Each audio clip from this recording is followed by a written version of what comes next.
Students, in the last class, we discussed about mass transfer resistance. And we told that this mass transfer resistance depends on two critical points. One is the diffusion and another is the convection current.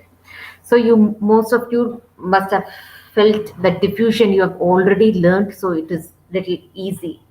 So convection mass transfer, how did we define it? So you know that I'll just draw it and show you. Okay. See, suppose say this is a fluid one. Fluid means all the fluid will move, right? Okay. This is a fluid one, which is a moving fluid, and this is another fluid. Okay, and these are immiscible. Okay. So the moving fluid or between these two immiscible moving fluid is separated by a mobile interface.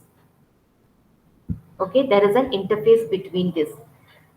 But then what happens? There should be a transport of the material. Okay, so if this is my material A or particle A, this particle A, okay, it should transport between the boundary or the surfaces of the moving fluid between these two immiscible moving interface separated by a mobile interface. So this has to move through this interface, and this happens because of the convection mass transfer.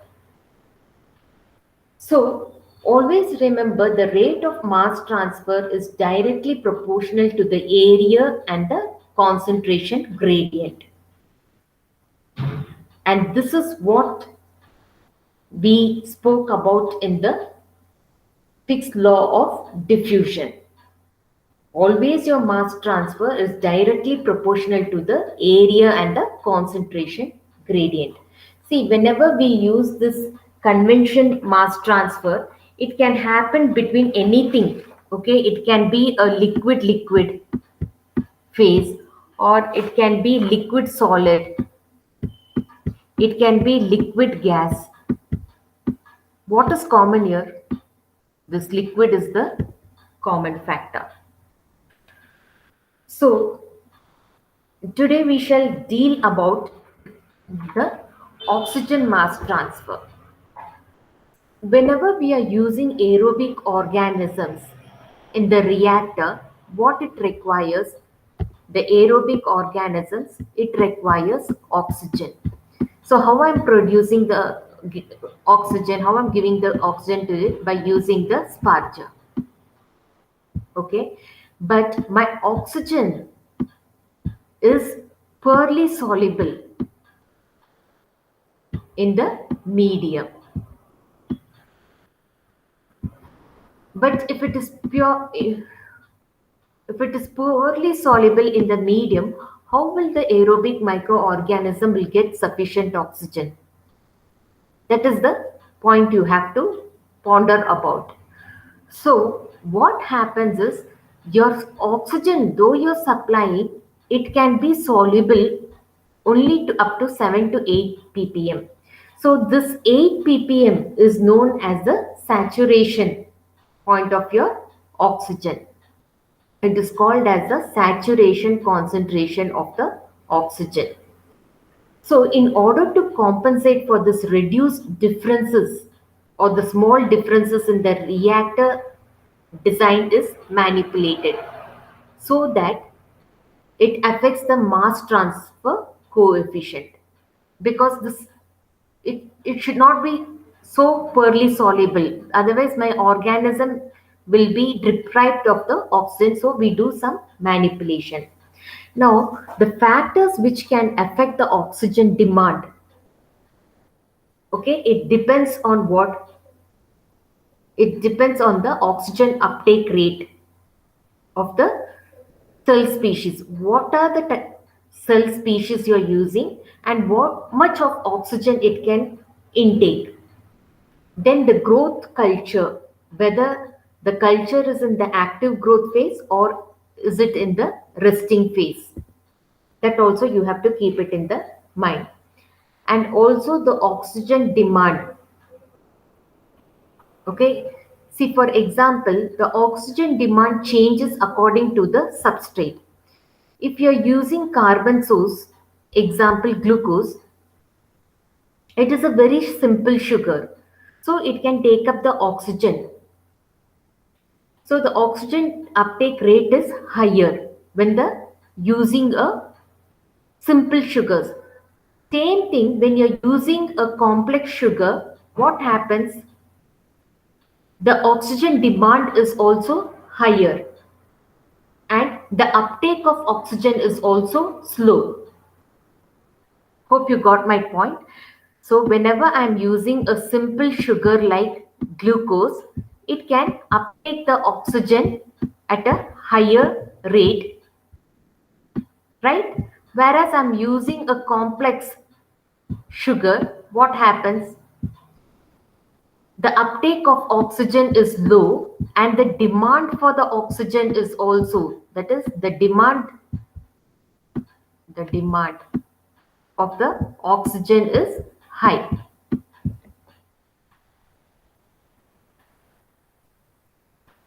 So in the bioreactors for cell cultivation, oxygen is typically supplied by blowing air into the culture media through the sparger. In bioreactor, air sparging is the most common means of supplying oxygen. This you have been studying from the beginning. Another important point what you have to remember is now the specific oxygen uptake. For example, if I draw a graph like this, okay, this is a graph and this is my specific oxygen uptake. And in my x-axis, what will I draw? It is the dissolved oxygen concentration. So what is the dissolved oxygen concentration? So your oxygen is required by a microorganism. I told you earlier itself, like it is not like human beings like just inhaling the oxygen from the air. No. For microorganism, the oxygen should be dissolved in the media or the liquid. That is called as a dissolved oxygen. So now the specific oxygen uptake rate is maximum in the early log phase and then it decreases gradually. So the demand of oxygen depends primarily on the biochemical nature of the cell and its nutritional environment. Okay, so which is now has a the level of dissolved oxygen in the broth falls below the critical oxygen level. Then what happens if it falls below the critical of, for example, I'll draw it and show it. Then see, this is the critical oxygen.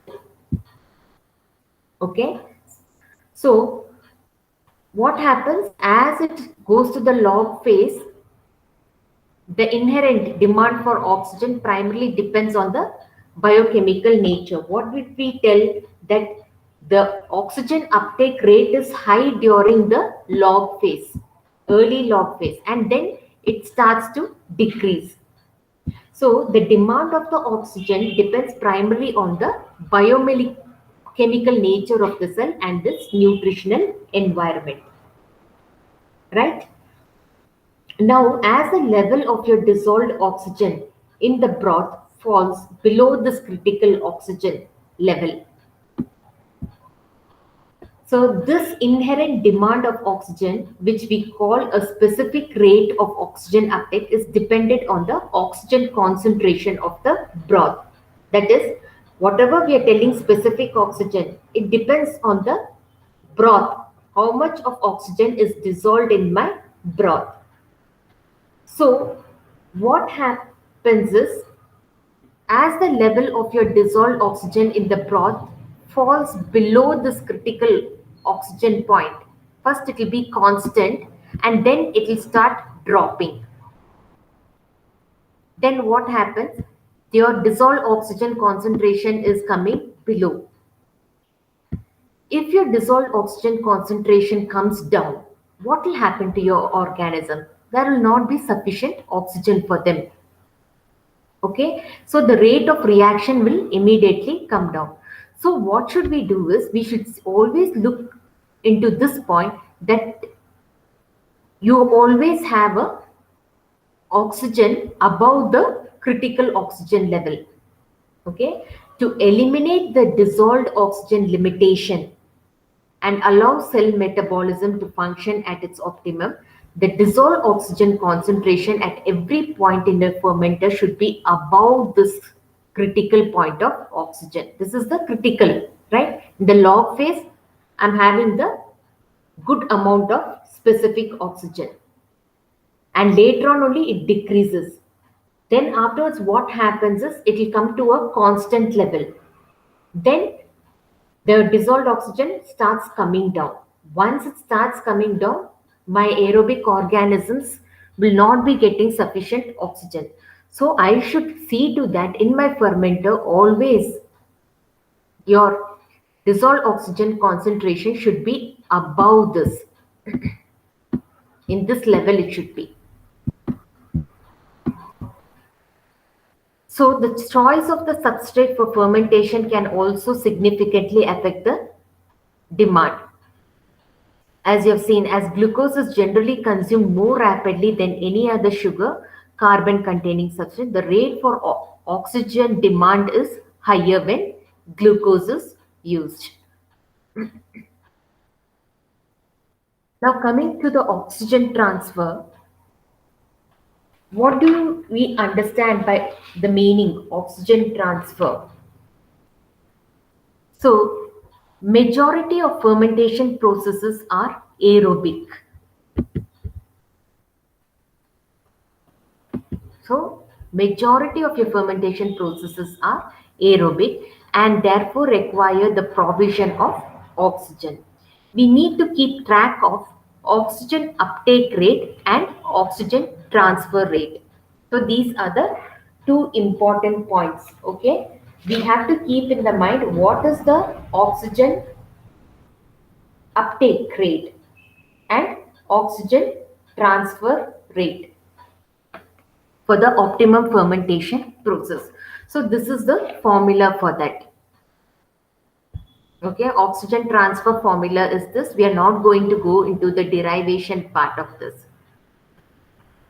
So Na means the oxygen transfer rate and KLa is the volumetric mass transfer coefficient. You already know about this.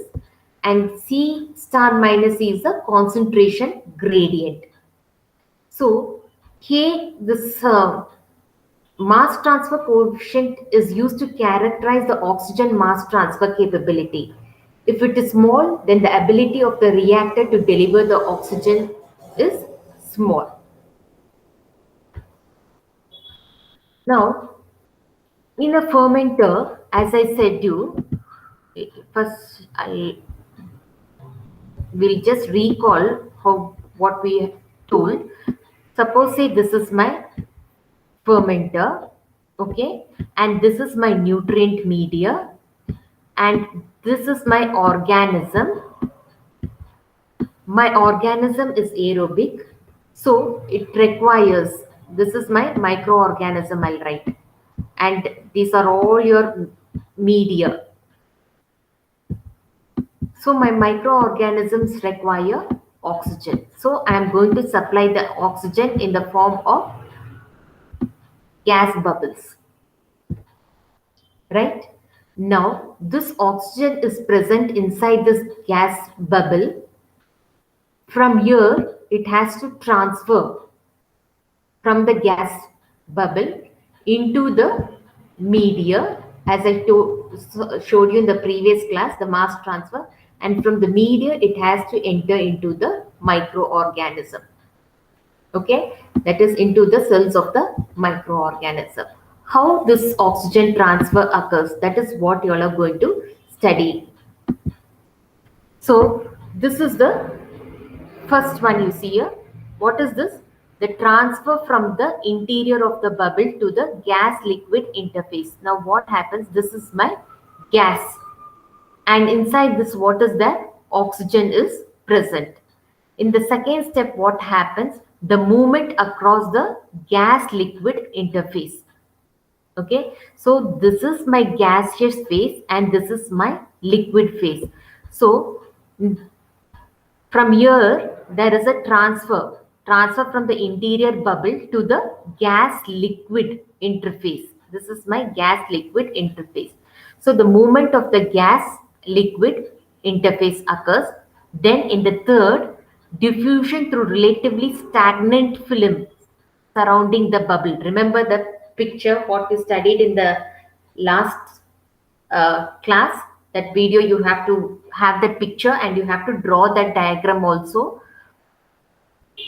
So this is the stagnant film of what? Of your gas bubble. So from here it has come here and then it has come here.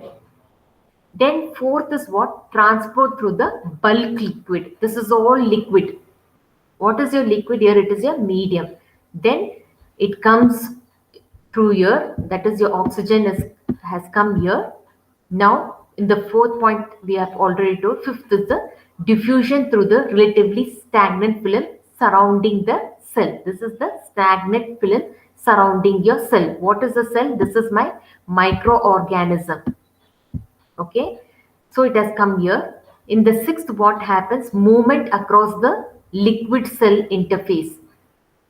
Okay, this was the gas interface, this is the liquid interface. So the diffusion has to occur there, movement across the liquid cell interface. And then from there, what happens? If the cells are in flocks or in clump, diffusion through the solid to the individual cell. If they are in flocks or in clumps like this, okay, then the diffusion has to occur through the solid, then into the individual cell. So in the eighth, you see the transport through the cytoplasm to the site of the reaction. This is my microorganism. And where is the oxygen required? It is required in the cytoplasm of my microorganism. This is how it reaches.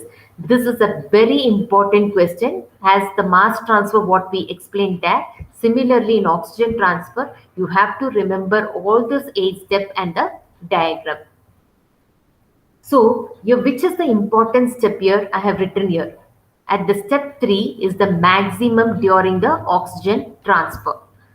Diffusion through relatively stagnant film surrounding the bubble is the most important. It is the resistant at this step number 3 is maximum during the oxygen transfer.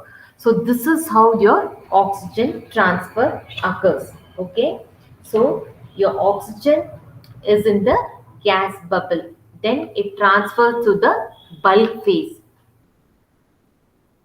The first is you have the gas liquid phase, which has the maximum resistance during the oxygen transfer. Then it reaches the film surrounding the gas bubbles. Because of this, the first phase of diffusion occurs from the gaseous phase.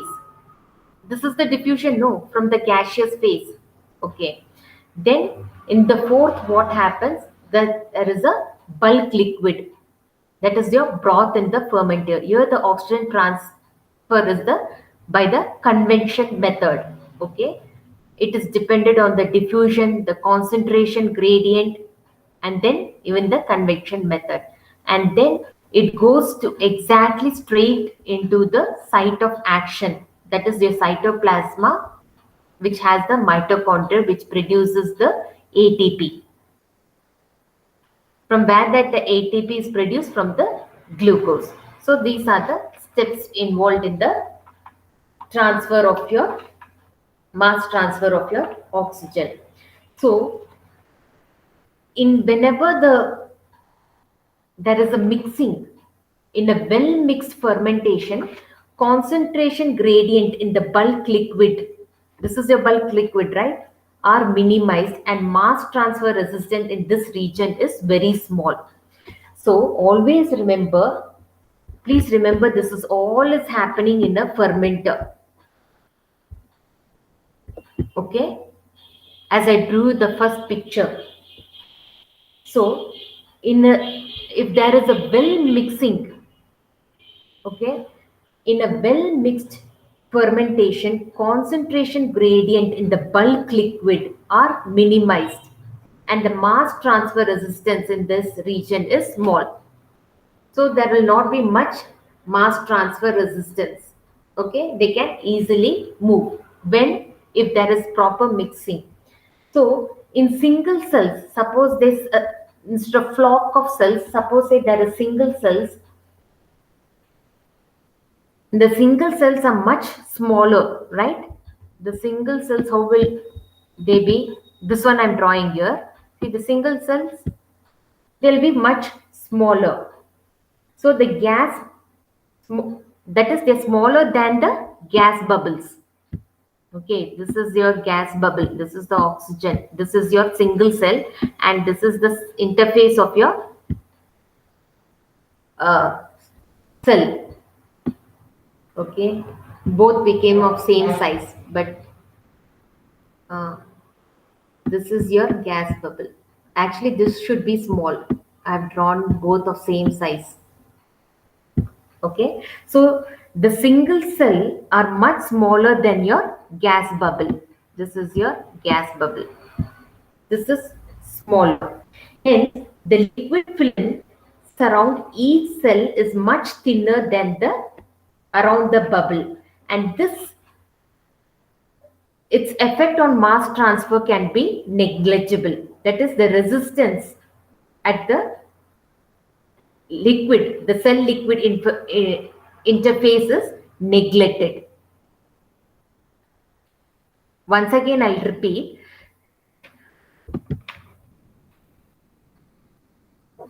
Hope there's no confusion. Suppose, say students, if there is a single cell, okay, and this single cell, it will be having its own surface, right? And the single cell is small. This is your microorganism. It is small. It is much smaller than the gas bubble. So your gas bubble, this is the oxygen and this is your gas bubble. So who's small? Your cell is small. The single cell are much smaller than the gas bubble. Hence the liquid film surround each cell is much thinner. Okay. So here also there is a what? Liquid film that surround each cell is much thinner than around the bubble. So this film, whatever we told the film theory, this is thinner compared to your film of the bubble, and the effect on mass transfer can be negligible. Here the mass transfer is negligible. That is, the resistance of the cell liquid interface is, it can be neglected. So there is no much mass transfer here. Okay, it can be neglected. But the same thing, if you see, if the cells are in the form of large clumps, okay, like this, very large clumps like this, what happens here? The liquid film resistance in the cell will be significant. Here what happens, the oxygen has to diffuse through the solid pellet. Now these are all like they're flocks or clumps. So now what happens, the oxygen has to diffuse. The oxygen will diffuse from the gas. From here, when it comes to the cell, no, the cells are in the form of clumps. So what, it will become very difficult for it to diffuse through this solid pellet to react to the interior of the cell, and the magnitude of the resistance depends on the size of the clumps. Whereas here what happens, the cell is small, so the film is also very thin, therefore the mass transfer is very negligible and it can be neglected. Whereas when the cells are in the form of flocks or clumps, it forms like a pellet, and this oxygen, it has to, well, it has to enter into this, it takes the magnitude of this resistance depends on the clump. So it becomes we cannot neglect it. It becomes little bit difficult to enter into it. So that is the meaning of this.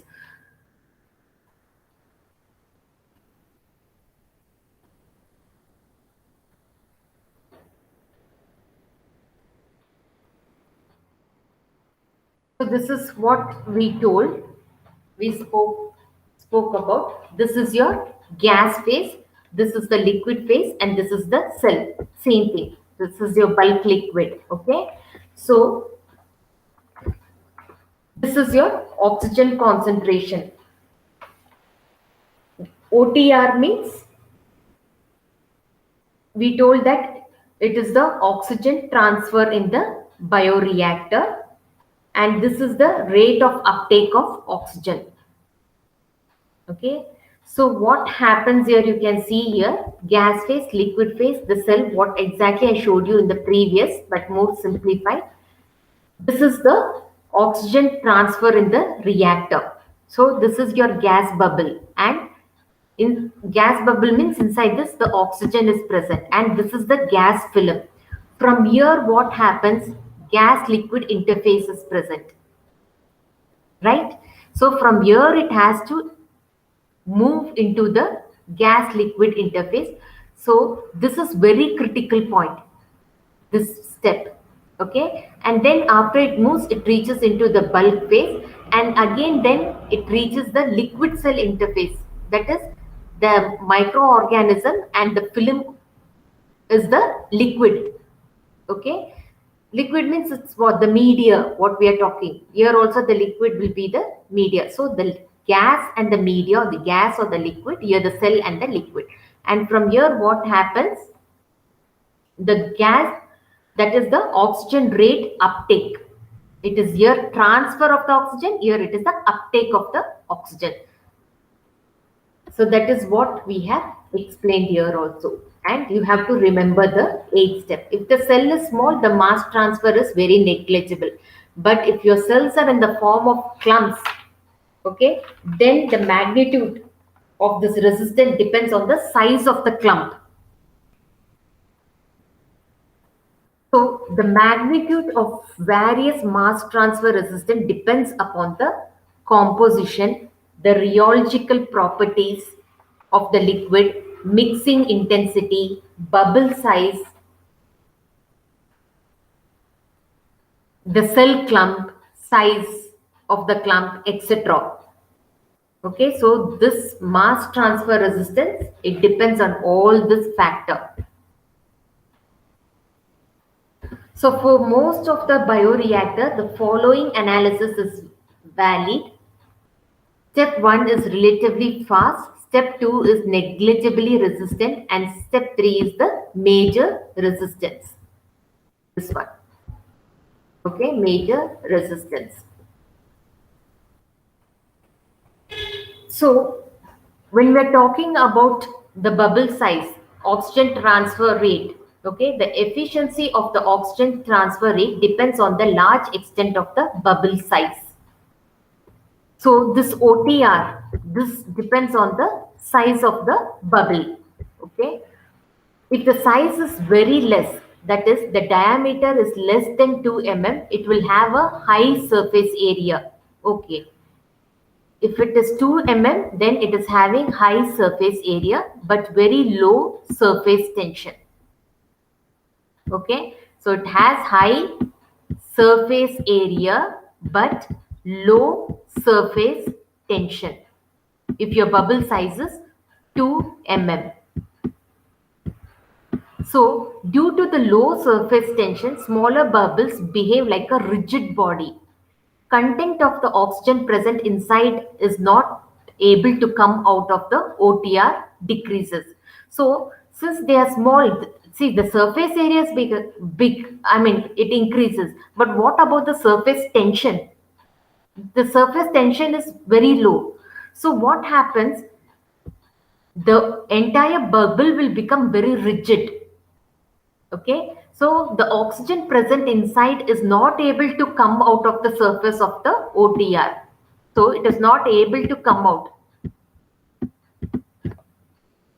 If the bubble size is very large, that is 3 mm, it will have lesser surface area. Okay.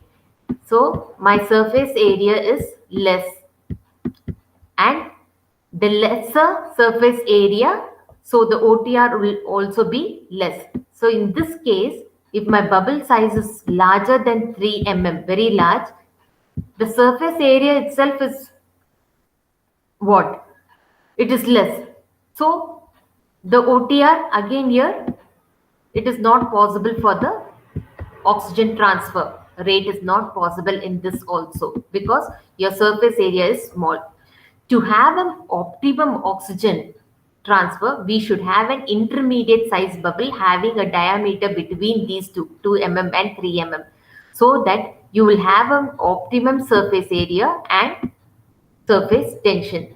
So if it is between these 2 and 3, you will have a good surface area, okay, and also a good surface tension. So what will happen here? The OTR can easily occur, oxygen transfer rate can easily occur. Small bubbles have low rise velocity and stays for longer time in fermenter, giving more time for oxygen transfer, and they have high gas hold up time. This is very important point you have to remember. So small bubbles, small means don't think this one, okay? These small bubbles have low rise velocity. If the velocity is too much, again it becomes a problem. So small bubbles have low rise velocity and stays longer time. So if this is your fermenter and this is your bubble, and if it has a very low velocity, okay, the velocity is low, it will stay longer time in the fermenter. So what happens? More time for the oxygen transfer. So this is my bubble. This is my oxygen bubble and it is having low viscosity. So it will stay for a longer time in the fermenter. So from here where it goes, it has to go through all the 8 steps, and then it has to go to into your microorganisms cytoplasm and reach the mitochondria of your cytoplasm to produce the ATP. So aeration and agitation plays an important role. Air bubbles are dispersed by the sparger. That is your aeration. From where do I am getting this oxygen? Because my fermenter is connected to the sparger here below, beneath your impeller. Okay. Sparger designs vary from open pipe, porous, this we have already spoken, perforated ring, etc. There are different varieties based on different types of fermenter, what type of your decided product you want, what microorganism you are using, what is the substrate you are using. All this, depending on all this factor only, you choose the design of your fermenter. Okay. So this Parjat design also depends on all other properties. So aeration and agitation is important. The degree of agitation plays a major role in the oxygen transfer. Agitation increases the air available by dispersing the air in the culture in the form of bubbles. Okay. So what is this agitation doing? It increases the air available. So if this is a fermenter and the agitation is happening, it increases the air available. So the air will be available all throughout. Otherwise, what I told, here only air will remain. And the residency time will be lower and here it will be higher. Okay, let us not confuse with that. Now, coming to this, here what happens? Agitation increases the air available, dispersing the air in the culture in the uniform form of bubble. It delays the escape of air bubbles from the system. Here we have the outlet, right? This is the inlet, this is the outlet. You have to please go to my previous videos if you have to understand all this. So what it does, it delays the escape of the air bubbles from the system. It prevents covalences of the bubbles to bigger ones. So what happens? Sometimes if there is no agitation, all these bubbles will come together to form the flocks like this. So what will happen? It will become heavy and it will get settled down. It will sediment. Okay. Again, this phenomena we have spoken about. So agitation will not allow this to happen. It decreases the thicknesses of the liquid film at the gas liquid interface, creating turbulency in the culture. Very important point. Right? So what happens? You have your oxygen molecule and then you have the gas liquid interface. Okay, this is the film, right? And here the turbulency in your gas, there it will be more. But when it comes to that interface, what is the film is there? So what happens? The turbulency, I told you, it is not there. It is stagnant in the film. Okay. And when it comes to the boundary, it is almost zero. So diffusion plays an important role. But when agitation is there, okay, this can, what can it do? It can decrease the thicknesses of the liquid film. So coming to the impeller, if the impeller is unable to disperse the incoming OTR, oxygen transfer rate decreases extremely due to impeller flooding, or we also call it as an interfacial blanketing. So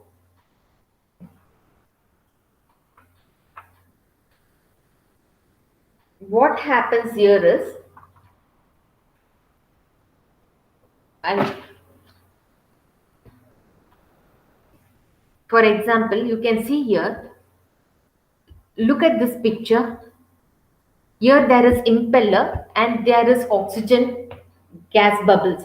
So what is happening? There is the stirrer speed and the air velocity are equal. So there is uniform movement of your gas bubbles here.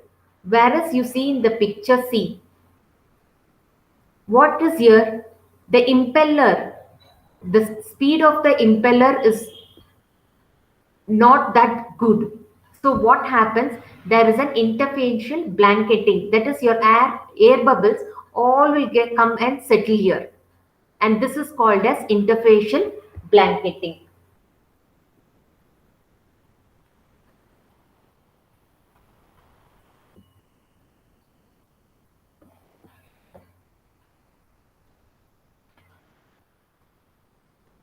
So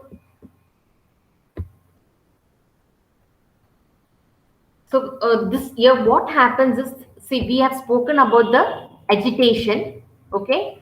Next, we should remember that both agitation and aeration are important. So we should have a good agitation. At the same time, we should choose the best impeller. What type of impeller is required for us, because that is what is called as causing the stirring. The speed of the impeller or the stirrer in the bioreactor should be what? Synchronal with the air velocity or the flow rate. At whatever rate you are supplying the oxygen in the bioreactor, at the same rate the impeller should rotate and disperse the oxygen in the bioreactor. So that is what the stirrer speed and air velocity should be in an equilibrium. That is what you're seeing in the figure A. So in figure A, what is happening? The speed of the stirrer is matching. The speed of the stirrer is matching the velocity around the particle of the gas bubble. So they are uniform. So they are uniformly circulated. Therefore, the stirrer speed and air velocity is equal. So they are synchronal. Uniformity is there. Whereas in the C, what did I tell? In C, the gas bubbles you see here, they are concentrated here. They have clumped. They have made a blanket on the stirrer. This is your impeller, right? Or the stirrer. They have gone and adhered to your stirrer. So the speed of the stirrer is very slow. And the rate of supply of oxygen is very high. So here the velocity of the air is high, but the stirrer speed is low. Let me write it here. The stirrer speed is low. whereas the oxygen transfer is high. So what happens if this is not rotating, if it is not stirring, what happens? Your oxygen will all, the gas bubbles will all come and form a blanket here like this. This is because the stirrer was very slow and the rate of supply of oxygen was very high. The air velocity is higher, but the speed of the stirrer is slow, and gas bubbles are not distributed equally in this bioreactor. So your oxygen transfer rate is low in here. Your oxygen transfer rate is low here because your stirrer speed is low and your oxygen velocity is more, and this phenomena is called as interfacial blanketing. This one, interfacial blanketing, because it has formed a blanket around your impeller, whereas here what is happening, the speed of your impeller, this one, or your stirrer in the bioreactor is synchronal with the air velocity, that is your bubbles. Okay, so the flow rate, at whatever rate you are supplying the oxygen in the bioreactor, at the same rate the impeller should rotate and dispersing the oxygen in the bioreactor. So here you will have a good OTR. Okay, there will be a very good OTR because the stirrer speed and the air velocity which you're spurging the air is both are in equal. Okay, so there is no interfacial blanketing here. Hope now it is clear. Then coming to the broth viscosity. Viscosity changes flow properties such as the surface tension, etc., and it will affect the mass transfer coefficient, and also it will affect the OTR. See, suppose if very viscous your broth is, you know what is viscous is, okay? If very viscous the broth is, it will affect the surface tension and the air bubble. It will decrease the surface tension and make the bubble behave as a very rigid body, okay, due to which the oxygen will not be transferred. So here what happens, your gas bubble will act very rigid because it is the viscosity, your broth viscosity is very high. So this gas bubble will act as a rigid and automatically you will have a low OTR. Now this usually occurs not in bacteria, but remember you use bacteria and even fungal agents in your fermenter, and you know that fungals produce what? Mycelia, and that is the hyphae. Each hyphae, what it produces, the entire hyphae forms a mat-like structure called as mycelia, and this is due to the biomass accumulation. So when there is a lot of fungal mycelia which is present, what happens? Your broth viscosity increases. And since the broth viscosity is increased, it will affect the surface tension of your air bubble and it will decrease the surface tension. So if your surface tension decreases, okay, if your surface tension decreases, your gas, that is your oxygen bubble, will become rigid. It is going to become rigid and there will be low OTR, which in turn will affect your mass transfer coefficient.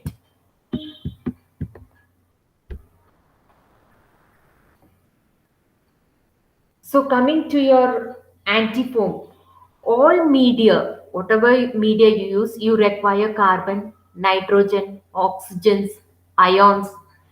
When we have high protein content in the media, there is lot of foaming. Okay. So whenever the protein content is high in your bioreactor, there it results in the foaming, and the foaming will decrease your oxygen transfer. It will decrease your oxygen transfer. The foaming reduces your oxygen transfer because the air bubble which I'm transferring, they will get entrapped in the foam and they will not be able to circulate in the reactor. Too much aeration and agitation can also lead to foam. You have to remember this point. So what happens is, in some of the we are nutrition what we are providing, there will be the proteins also will be present. So you know that whenever the proteins you have used bovine serum albumin in your laboratory, and when you shake it, what happens? You put it in your liquids.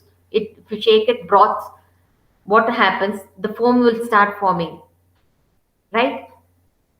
So you have seen that. Similarly, here what happens if the protein is present, automatically because of the agitation, froth will be formed or the foams will form. And when the foams are formed, okay, simply imagine these are all foams which are formed. It reduces your oxygen transfer. That is, your oxygen will get entrapped in all these foams. Then how will it come out? This will result in the depletion of your oxygen. So you have to be careful with the aeration and the agitation. Since this oxygen is now entrapped in the foam, they will not be able to circulate in the reactor. They are trapped. Therefore, too much of aeration and agitation should not be present. You should take care of that. Mostly so sometimes because of that we can't decrease the rate of agitation and uh, what is that, aeration. So what we do is, in most of the cases we add this antifoams. So what are these antifoams? They are surface tension lowering substance. This will result in the rigid bubble formation and resistance to oxygen transfer. Also, antifoams in the liquid may favor covalences of the bubbles in freely moving areas, which again will decrease the oxygen transfer. So, what happens? We will add this antifoams to lower the surface tension. But this will also can result to the rigidity of the bubble, and it can form also, it will result in the formation of floccules. So hopefully you understood the broth viscosity and the antifoam agents. Okay. So usually antifoam agents are added to reduce the foaming which is being formed.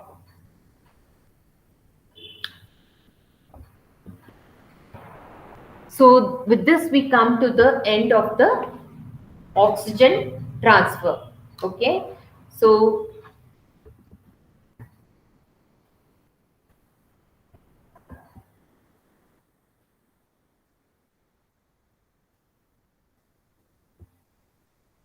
you have to remember this all points: oxygen uptake rate and oxygen transfer rate, and just remember this formula, oxygen transfer formula. And this phenomena, you have to remember this 8 steps. Again, what after this 8 steps I told you about the small cells and the clumps, what will happen to that, you have to remember them. And this is how is the oxygen transfer and the oxygen uptake rate happening. So oxygen transfer occurs in the gas phase, and here oxygen uptake occurs in the cell phase. So here it is what turbulency is there, but here diffusion occurs. Okay, and they reach. And here we have told that what should be your bubble size. It should be an intermediate between 2 mm and 3 mm, so that you have a good surface area and surface tension. So this point also, you have to smaller the bubbles, low rise of velocity, and longer the time they stay in the fermenter, so that easy mass transfer occurs. That is, the oxygen moves from your gaseous phase into the cells of the microorganisms. And aeration and agitation are very important, otherwise the air bubbles will not be dispersed properly. And you have to choose what type of sparges you are using. And we have seen here the importance of the agitation, why agitation is important. Otherwise we saw that it will form a clump and it will settle down. and oxygen will not be transferred to the cells. And here we saw that how the impeller functions. So according to the air velocity, the stirrer speed also should be uniform. Only then you will get a good OTR. But if your oxygen, that is the air velocity is more and the impeller is moving very slowly, what happens? Interfacial blanketing occurs and your OTR will decrease. So the broth viscosity is another problem which usually occurs when you're using the fungal organisms. Okay, and antifoams are also a problem because this antifoams, what they do is, whenever there is a high degree of variation and agitation, it will result in the foam formation, particularly when you're using proteins in your nutrients, and your oxygen molecules or your oxygen gas bubbles will get entrapped and they cannot circulate. So what we do is to control this foaming, we use the antifoam agents. So with this, we conclude our class on the mass transfer and oxygen transfer. So you have